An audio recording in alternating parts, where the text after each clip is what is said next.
So it's finally happened. After just 9 short months removed from the infamous Luka Doncic trade, general manager Nico Harrison has been fired. Now, for many people like myself, this ain't that much of a surprise. We already knew that trading Luka Doncic had the potential to go down as one of, if not the worst trades in NBA history. It makes absolutely positively no sense to trade your 25-year-old superstar for a 30-year-old, especially when a 30-year-old is not just injury prone, but the 25-year-old is already better than the 30-year-old. It literally makes absolutely no sense whatsoever, but hey, that's the world that we live in. Now, unfortunately, there was some people in the community that believe that maybe, just maybe, I want to be different and say that Dallas actually won the trade. Or maybe it's even-handed, but I understand why it makes sense to trade Luka for AD. Because when everyone is healthy and ready to go, Dallas is a real title contending team. So because of the different people in the community, as well as Nico Harrison and the rest of the decision makers out in Dallas, we had to sit back and wait for the inevitable. We had to wait to see how undeniable it would be that this was a massive mistake before we came to this conclusion. And I'm here to tell you, the only surprise out of all of this is how quickly we came to this resolution. I did not know that it was going to be this bad this quickly. We just made a video about the Dallas Mavericks like 7-10 days ago on this channel. And since then, not only is there even more news, but it somehow has gotten significantly worse. It's crazy bad. But before we do that, again, let's just briefly go over what happened over the last 9 months, because there's a lot to unpack, especially because there's even more information that has happened over the past 10 days. As we all know, February 2nd, early this year, the trade is official. Luka Doncic is now being moved to the Los Angeles Lakers, and in return, the Dallas Mavericks receive Anthony Davis, Max Christie, and a first-round pick. Now, the first thing that is very important to remember and make sure that people do not try to rewrite history is that both Luka and AD at that time were dealing with availability problems. For whatever reason, people are attempting to rewrite history and make it seem as if like Luka was the only one that wasn't available. No. Anthony Davis started off the season really strong, but quickly fell off. Some of that had to do with the fact that he just wasn't knocking down his shots, but also injuries and being 100% is also playing a part in it as well. However, Nico Harrison and the rest of the decision makers out in Dallas, and that's also very important to highlight as well, because for whatever reason, people are trying to make it seem as if like Nico Harrison was the only one who was on board with trading Luka. Nico, a general manager, cannot be the only one on board making this decision. So it's important to highlight that ownership was a part of this as well, and I'm not going to allow them to just weasel their way out of it. So both Nico and ownership and Patrick Dumont tries to come out and justify the trade by claiming that defense wins championships. And we need players that's going to come in and take this serious, especially on the defensive side of the floor, and that's not Luka.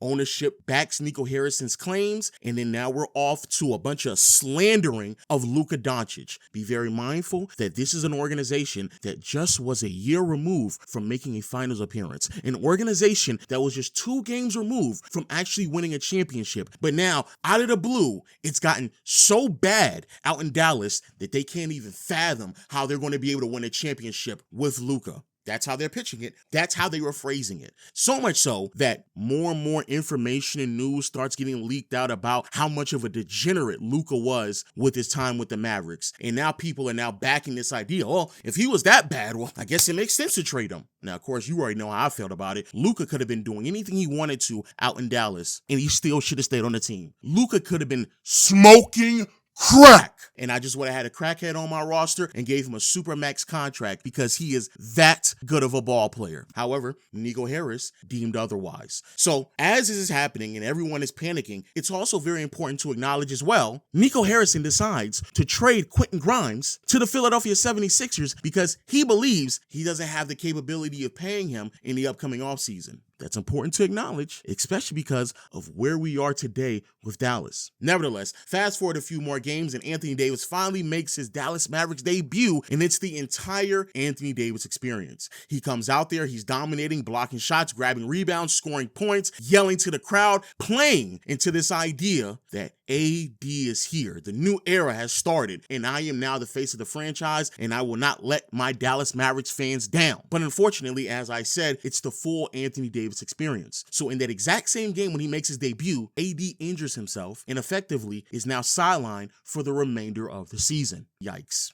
Now, fast forward a few more games, and Kyrie Irving also injures himself as well. ACL injury, which means that he's going to be sidelined for effectively an entire calendar year. And because it's an ACL injury and because Kyrie is over the age of 30, there is no promise on the caliber of player that he's going to look like when he comes back. Yikes. Then Daniel Gafford also gets hurt as well, and a team that may have been on the brink of competing for a play-in spot unfortunately fell out of that race and finished the season with a record of 39-43. Now, while this is happening, it's also very important to note that Luka, playing for the Lakers, started off a little rough, certainly wasn't 100% and definitely reflected in the points that he was recording at that time, but quickly got back in rhythm and started dominating in ways that reminded everyone that we are talking about a top 5 player in the NBA. The Lakers, unlike the Mavericks, end up making the playoffs. The Lakers finish the season with 50 wins, third best record in the Western Conference, and an actual playoff appearance, albeit a first-round exit, but more success than we saw on the Maverick side of things. Now, while this is occurring and unraveling, people still kind of question, hey, Nico, are you sure you still believe that this is going to work out? Nico, while all these things are unraveling, decides to give himself a timetable of only 2 to 3 years, one of the years being last season. Why he did that, I do not know. It makes absolutely positively no sense whatsoever, but he gave himself a 2 to 3 year window. Yikes. Now, over the offseason, a few things occur as well. The basketball gods, for whatever reason, decide to just answer all the prayers in Dallas, and the Mavericks end up winning the lottery, the number 1 overall pick in the draft class that features Cooper Flagg. So, Dallas obviously decides to select Cooper Flagg with that pick, and Nico Harrison continues to just talk his way into some of the biggest blunders, sat there and said, hey man, I hope you see the vision now. Hope you see the vision now. Of course, many people then assume, are you insinuating that you were told to trade Luka Doncic because you would then be rewarded with the first overall pick, because that's what it sounded like? Or maybe you're just a bumbling fool, a numbskull, who really believes that you winning the lottery was somehow a part of your big plan, despite the fact that you told us that you're supposed to be competing for a championship. Hey, didn't make any sense to me. Still doesn't right now. Now, fast forward a few more months, and it is very clear we're now deep into the offseason, and the Mavericks have a glaring hole at the starting point guard position. Kyrie's going to be out for a good portion of the season, if not the entire year. So, of course, the Dallas Mavericks have to address the concern that is left by Luka Doncic. And their answer was D'Angelo Russell. Yes, I'm very much so serious. This was so problematic that heading into the season, 2 things transpired. Jason Kidd, head coach of the Mavericks, had no other choice but to start rookie Cooper Flagg at the point guard position, because that's how desperate they were for ball handling and decision making. Starting Cooper Flagg at the point guard position. Be very mindful that Cooper Flagg is very much so a wing, and you could very well argue at this point in his career would also benefit significantly from a playmaker himself. So the fact that he now has the responsibilities of being the primary decision maker and playmaker for this team screams yikes. But then the second thing that occurred, and the irony of it all, is that Anthony Davis came into training camp out of shape. Out of shape! He came thick. He came back fat. That's problematic, not only because AD, you're injury prone, and as someone who rooted for you when you were with the Lakers, I was highly disappointed in you. I cannot believe how unserious you took the offseason. But while that is happening, it's also worth noting on the other side of this trade, Luka Doncic gets in the best shape that he has been in over the past 3 to 4 years. He slims down, he's in front of a magazine, and overall looks like he is now in position to have a bounce back season. But wait, it gets worse. Right before the season begins, it's then reported that Daniel Gafford sprained his ankle and will not be available in the beginning of the season. Wowzers. Now head right into opening night, and you would assume that a team that has a front court of featuring Anthony Davis, PJ Washington, Derek Lively, a team that is supposed to plant their flag defensively, will be able to make a stance against a young up-and-coming superstar in Victor Wembanyama and get a win over a team that they should be dominant over. Unfortunately, that just doesn't happen. Not only do the Dallas Mavericks lose against the Spurs, but Wemby makes the front court of the Dallas Mavericks look foolish. Play after play, highlight after highlight, it was really tough to watch if you were a Mavericks fan. We talked about this already, so I'm not going to spend that much time on it. But again, for a team that's supposed to cement themselves as a defensive-oriented roster, especially in their front court, you being just thrown around like a rag doll by Victor Wembanyama, as great as he is crazy. Also, the quick sidebar, it's definitely worth noting that just a few games after that, Wemby went on a slight bit of a slump because teams started to realize how to properly defend him and throw multiple bodies at him and rotate weak side because he's not that great of a passer. The fact that Jason Kidd couldn't come to that same conclusion in the middle of that game, mind-blowing to me. The game after that, however, it gets even worse because despite the fact that, Dallas is trying to compete for a championship and they're trying to compete at a very high level, they end up losing to the Washington Wizards. A team that's not only trying to tank, but as I record this video, has a record of 1-10. Their only win against Dallas. And then it just continues to spiral out of control. The next game after that, Dallas does get their first win. However, it comes at the cost of the availability of Derek Lively as he's injured and he has been sidelined since the third game of the season. And then fast forward 2 more games, the inevitable happened again. And not just inevitable, but also very ironic. During a game against the Indiana Pacers, Anthony Davis ends up injuring himself. It's also worth noting that before that game, it was reported that AD was dealing with some tightness in his Achilles and still decided to play. And then the punchline that follows that injury is that the Dallas Mavericks go on a 4-game losing streak. A losing streak that is so bad that offensively, it translates to them being one of, if not the worst offensive team of all time. That's not me being hyperbolic. That's literally what occurred. As of today, the Dallas Mavericks, relatively speaking, are the second worst offense in NBA history. That's how bad they are. The irony for you to sit there and yap about defense win championships just for you to translate to be potentially the worst offense of all time. That's crazy. And oh yes, while all this is happening, Luka's averaging 40. A near 40-point triple-double playing for the Lakers. If you add Anthony Davis and Max Christie's numbers together, they barely amount to what Luka is producing on his own. It's disgusting. And if all of that isn't bad enough, bro, Klay Thompson started off this season playing terrible. So did D'Angelo Russell. The experiment with Cooper Flagg at the point guard position was a terrible idea, and it turned out to be really bad as well. And every single time they play at home, it feels as if like they're playing away because they're being chanted and booed, "Fire Nico." It's gotten so bad that now the reports are claiming that some of the Dallas Mavericks players favor playing away games because they don't want to have to deal with the madness. That's how bad it has now become. And if all of that wasn't enough, Patrick Dumont, the owner for the Dallas Mavericks, he was getting heckled as well. He was getting booed as well. He was getting people flipping off a middle finger to him as well. Matter of fact, a young fan did it to him a few games ago. Patrick, realizing the monumental mistake that they have made, decided to sit down with a young fan who goes to games wearing a Luka Doncic Lakers jersey, sat down and had a conversation with him publicly, courtside, and apologized for how bad of a mistake all of this is. And then that then resulted into where we are today, and that is Nico Harrison losing his job. Again, all of those things transpired within a 9-month window. It's been bad.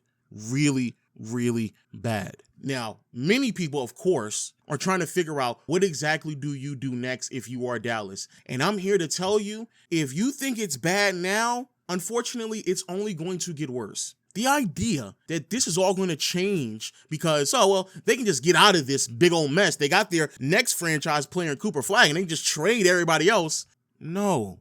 The value of Anthony Davis and Kyrie Irving is nowhere near close to where people are claiming it is when it comes to making these trades. AD is 32, will be 33 at the top of next year. AD right now is not playing basketball games. AD, before he got injured, didn't even look his greatest, especially in terms of his scoring ability. AD is an ultra flawed commodity in his own right. Not saying he cannot provide any value, but the idea that there's just going to be teams lined up to go after Anthony Davis is ridiculous. And even if there are some teams that are interested, because I'm sure there are, what they're going to give up in return isn't going to be that much for a 30-plus-year-old who is injury-prone and potentially only has another year or two left in his prime.